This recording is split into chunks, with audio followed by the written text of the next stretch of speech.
ഇപ്പോഴും ആഗോള അയ്യപ്പ സംഗമം, അയ്യപ്പന്റെ പേരിലുള്ള മറ്റൊരു തട്ടിപ്പൂടി പുറത്തു വന്നിരിക്കുകയാണ്.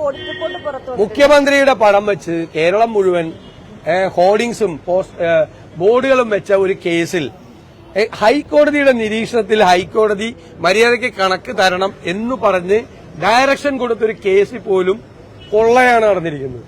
കോടികളുടെ കൊള്ളയാണ് നടന്നിരിക്കുന്നത്.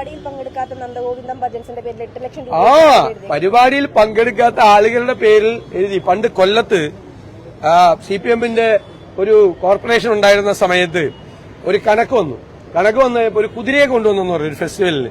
അപ്പൊ കുതിരയെ കൊണ്ടുവന്ന വണ്ടി നോക്കിക്കഴിഞ്ഞപ്പോ ഒരു മാരുതി കാറിന്റെ നമ്പറാണ്. മാരുതി കാറിൽ കുതിരയെ കൊണ്ടുവരാൻ പറ്റില്ലല്ലോ.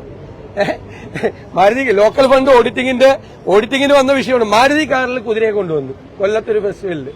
കുതിര മാരുതി കാറിൽ കയറില്ലല്ലോ, അപ്പൊ കള്ളക്കണക്ക് എഴുതി വെച്ചേക്കുവാണ്.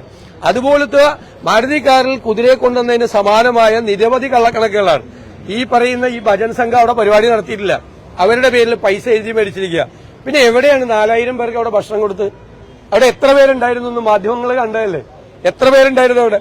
600 പേരിട്ടാണ് അവിടെ ആകെ ഉണ്ടായിരുന്നത്. ഇത്രയും കൊട്ടിഘോഷിപ്പിച്ച സംഭവത്തിൽ അതിന്റെ പേരിൽ പന്തൽ തൊട്ട് മുഴുവൻ കാര്യങ്ങളിലും അഴിമതിയാണ്.